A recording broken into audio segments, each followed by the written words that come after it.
Hello friends, story channel में आप सबका स्वागत है। आइए सुनते हैं आज की कहानी। मेरी शादी 5 लड़कों के साथ हो गया। पांचों शरीर में हट्टे कट्टे और मैं बिल्कुल दुबली पतली।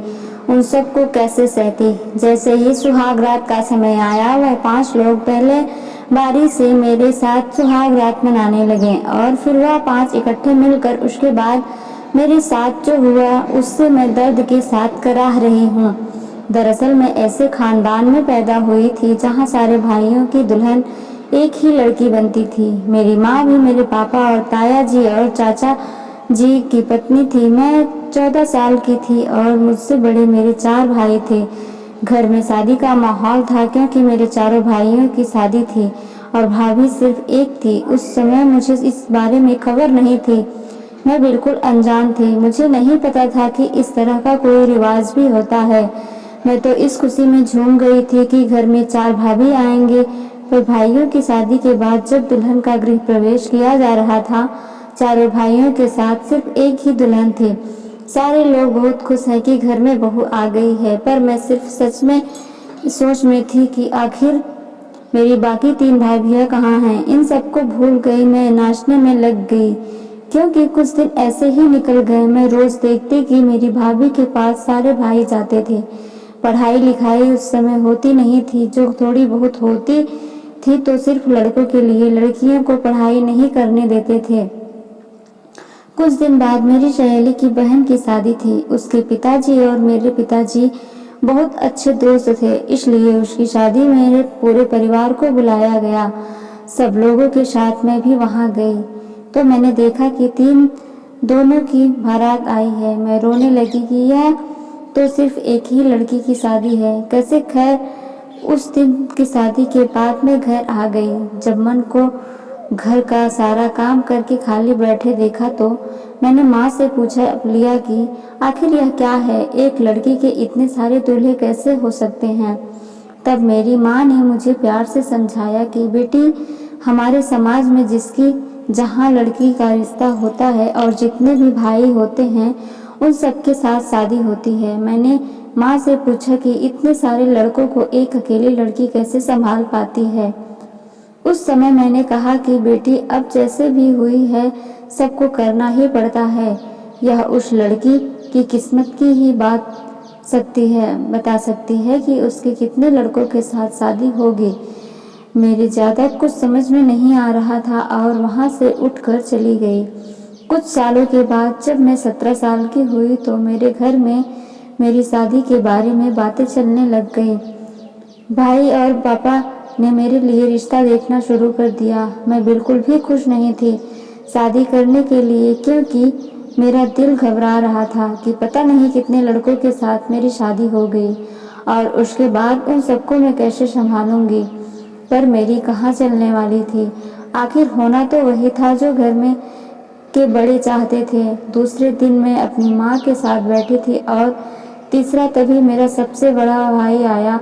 वह कहने लगा कि प्रिया का रिश्ता वहाँ हो चुका है। मैं बहुत अच्छा खानदान है, लड़के 5 भाई हैं। यह सुनते ही मेरे पैरों के नीचे जमीन की खिसक गई। 5 लड़कों को मैं कैसे संभाल पाऊंगी, बस यही सोचो समझ पहले जा रही थी। मैं बार बार इस समाज के गलत रिवाज के बारे में सोच रही थी। हम लड़कियां, मैं दुखी माँ मन के साथ वहां से चली गई। जब जैसे जैसे शादी के दिन नजदीक आ रहे थे, पर मैं इस दिन को नहीं चाहती थी कि आए, क्योंकि मैंने शुरू से ही किसी एक का सपना देखते आ रही हूँ, ना कि 5 का। सब लोग अपने अपने कामों में लग गए थे। कोई चार हो रहा था तो कोई बारात के स्वागत की तैयारी में था। मुझे भी प्यार किया गया। मेरा रंग गोरा होने की वजह से मैं बहुत सुंदर थी। दुल्हन की जोड़े में भी बहुत सुंदर लग रही थी, पर मुझे अपनी सुंदरता नहीं दिख रही थी। मुझे सिर्फ यह चिंता सताए जा रही थी कि आखिर कैसे क्या होगा। और वही मेरे सोच में डूबे हुए माँ को अचानक कुछ लड़कियों के शोर से बाहर निकाल दिया, जो कह रही थी कि बारात आ गई। और बाजों के साथ बारात ने हमारे दरवाजे पर दस्तक दी। 5 दूल्हे बैठे थे। मेरे दिल का धड़कन बंद हो गया था, पर मैं अपनी मजबूरी के आगे कुछ नहीं कर सकती थी, फिर उन पांचों ने बड़ी बड़ी मेरी मांग में सिंदूर भर दिया और एक बहुत बड़ा सा मंगलसूत्र पांचों ने मिलकर मेरे गले में डाल दिया। फेरों के लिए हम पांचों के साथ मेरा पल्लू बांधा गया और मेरे फेरे करवाए गए। मुझे अपने कमरे में ले जाया गया जहाँ कुछ औरतों के साथ मेरी भाभी भी थी। उन्होंने मुझे कहा कि देख बेटा, अब तेरा इन पांचों के साथ ही संसार है, तुम कभी भी उनको निराश न करना, ना ही कभी उनकी सेवा में कोई कमी रखना, हमारी सबकी हमेशा लाज रखना। उनकी यह बातें मुझे अंदर से कमज़ोर कर रही थी। मैं जाकर भी अपने ससुराल नहीं जाना चाहती थी, पर मैं इस प्रकार की जंजीरों में इस कदर जकड़ी हुई थी कि जहाँ पर भी अपने आप को आज़ाद नहीं करवा सकती थी। फिर भी बिरादरी का समय, विदाई का समय हो चुका था। जब लोगों से मिलकर मैं अपने ससुराल के लिए निकल गई, ससुराल पहुंची ही सब लोगों ने रस्म पूरी की और मुझे खाना खिलाया। इतनी सुंदर बहू को पकड़ मेरे सास ससुर बहुत ज़्यादा खुश थे। जो लोग भी आए हुए थे वह सब मेरी चर्चा कर रहे थे, पर उन लोगों की तारीफों का मुझ पर कोई असर नहीं हो रहा था। अब रात हो चुकी थी। फूलों के सेज पर खुशबू से भरे कमरे में मुझे ले जाया गया। फिर कुछ देर बाद मेरे सबसे बड़े पति हैं, उन्होंने मेरे साथ सुहाग रात मनाई और चले गए। मैं दर्द से चीख रही थी, पर फिर भी मैं खुद को संभाला और अपने कपड़े सही किया और फिर बेड पर बैठ गई। फिर मेरे दूसरे पति कमरे में आए और उन्होंने भी मेरे साथ वही सब किया। ऐसे करते करते मेरे पास 5 पतियों के मेरे साथ सुहाग रात मनाई। फिर सुबह उठकर मुझे घर के कामों में लगा दिया। दर्द के कारण मुझे ठीक ढंग से काम भी नहीं किया जा रहा था, पर मैं आखिर कर भी क्या सकती थी। ऐसा रोज रोज होता। रात को एक मशीन की तरह वह सब मेरे साथ गलत व्यवहार करते और दिन के घर का सारा काम मेरी हालत खराब कर देते। फिर एक दिन मुझे मेरे माता पिता से मिलवाने के लिए मेरे मायके ले जाएंगे। वहाँ सब जाकर सब लोगों ने मिलकर बहुत अच्छा महसूस करने लगी। मैंने अपनी भाभी को सब कुछ बताया तो उन्होंने मुझे हौसला देते हुए कहा कि मैं तुम्हारे भाइयों से इस बारे में बात करूँगी। और फिर मेरा वापस जाने का समय हो गया था और मैं अपने ससुराल चली आई। उधर मेरी भाभी ने भाइयों से बात करके मेरी सास को बोला कि हमारी प्रिया बहुत कमज़ोर है, वह एक साथ 5 लोगों के साथ संबंध बनाने के लिए अभी तैयार नहीं है, तो आप थोड़ा दया करो उस पर। फिर मेरी सास ने मेरे 5 पतियों के दिन बांध दिए कि एक पति रात को ही मेरे साथ रह सकता है और इस तरह हर पति को एक हफ्ते में एक बार मेरे पास आने का मौका मिलता। अब मैं कुछ ठीक होने लगी थी, क्योंकि अब रोजाना सिर्फ एक पति ही मेरे साथ संबंध बनाता था और मेरे सबसे छोटे पति बाकी सबसे अलग थे। वह मुझे समझते हैं, मेरे मूड का भी ध्यान रखते थे और मेरी हर तकलीफ को समझते थे। जब कभी मेरी तबीयत ठीक नहीं होती तो मेरा ख्याल रखते थे। मैं भी उनका सबसे ज़्यादा प्यार करती थी, क्योंकि सिर्फ वही थे जो मुझे अपना मानते थे। अब धीरे धीरे हम दोनों एक दूसरे के सपने देखने लगे थे। मेरे सबसे छोटे पति को बिल्कुल पसंद नहीं होता था कि उनके बड़े भाई मुझे छेड़कर उनकी और मेरी एक ना चलती। आखिर मैं उन सबकी भी पत्नी थी।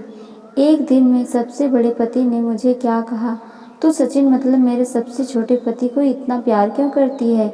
आखिर हम भी तो तुम्हारे पति हैं, हम तो तुम्हें इस तरह प्यार नहीं करते। मैं उनको कुछ नहीं बोल पाई। फिर उन्होंने मुझे गुस्से से मारना शुरू कर दिया और मेरे साथ गलत व्यवहार करने लगे। मैं दर्द से चीखती रही, पर उन्होंने मुझ पर बिल्कुल भी तरस नहीं खाया। इस तरह मेरे बाकी पतियों को भी मेरा सचिन के साथ प्यार बिल्कुल भी नहीं पसंद आता। वह भी मुझे मारपीट का शिकार बनाने लगे। सचिन को यह सब बिल्कुल भी पसंद नहीं आ रहा था, पर वह बेचारा क्या करते। एक दिन मेरे मायके से खत आया कि मेरा भतीजा हुआ है और मुझे वहाँ बुलाया गया है। मेरी सास ससुर ने मुझे कहा कि कल तुम अपने मायके चली जाना, तुम्हें सचिन छोड़ आएगा और 2 दिन बाद वापस ले आएगा। मैं खुश हुई, क्योंकि कम से कम 2-3 दिन तो मैं शैतानों से छुटकारा पाऊंगी। उस रात सचिन की बारी थी। मेरे कमरे में आने की रात होते ही सचिन मेरे कमरे में आ गए। मैं उनको देखकर कपड़े उतारने लगी तो तभी सचिन ने मेरा हाथ पकड़ लिया और मुझे आराम से बिठाया। मुझे कुछ समझ नहीं आ रहा था। तभी सचिन कहने लगे कि देखो प्रिया, मुझे तुम्हारी तकलीफ देखी नहीं जाती और तुम्हें कोई और छुएगी मुझे अच्छा नहीं होता। मैंने कहा कि अब हम कर भी क्या सकते हैं, और सोचता हूँ कि मैं भी आपके साथ ही रहना चाहती हूँ, क्योंकि मैं भी हमेशा से सिर्फ एक ही पति का ही सपना देखती आई हूँ और इस समाज की प्रथा से मुझे मेरे सपनों से अलग कर दिया। उस समय सचिन ने मुझे कहा कि अब हम ऐसे ही रहेंगे। कल मैं तुम्हारे मायके छोड़ आऊँगा और वापस घर आकर घर से पैसे और खाने चुरा लूँगा। फिर 2 दिन बाद मैं तुम्हें लेने आऊँगा, तो हम दोनों यहाँ से कहीं दूर चले जाएंगे, अपने अलग दुनिया में। इन सबसे सचिन की इन बातों से मुझे बहुत सुकून मिला। मुझे एक उम्मीद थी कि शायद अब मुझे इतना अत्याचार नहीं सहना पड़े। दूसरे दिन मैं अपने कपड़े पैक करके सचिन के साथ निकल गई और सचिन ने किसी दोस्त के साथ कोई दुर्घटना हो गई और सचिन को इस समय वहाँ जाना पड़ा। उस समय सचिन ने मुझे मेरे मायके जाने वाली बस में बैठा दिया और खुद अपने दोस्त के पास चले गए। सब कुछ प्लान के मुताबिक हो रहा था।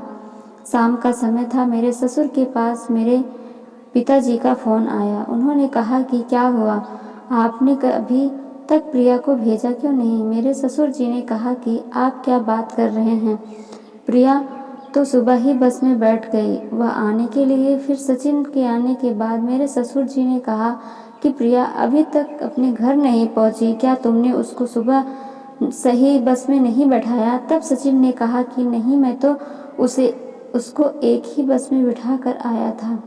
सचिन बहुत घबरा गए थे कि आखिर प्रिया गई कहाँ। मेरे मायके वाले भी आ गए थे। दूसरा दिन हो गया था पर अभी तक मेरे बारे में कोई खबर नहीं आई थी।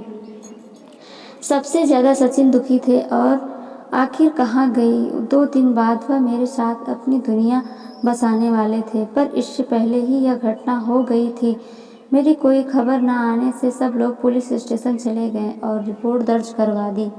पुलिस अपनी जांच में लग गई और 2 दिन में उन्हें प्रिया की बॉडी सड़क के दूसरे किनारे से मिली। पत्थर से 8 हमला किया गया था, जिसकी वजह से प्रिया का पूरा शरीर कुचला हुआ था। सब लोगों ने प्रिया के शरीर से उसके कपड़ों और हाथ पर बने टैटू से पहचान ली थी। उसका अंतिम संस्कार कर दिया गया। अब सवाल यह था कि आखिर प्रिया को मारा किसने? जब प्रिया गई थी तो उसके गले में कई तरह के गहने पहने हुए थे जो लास्ट में नहीं मिले।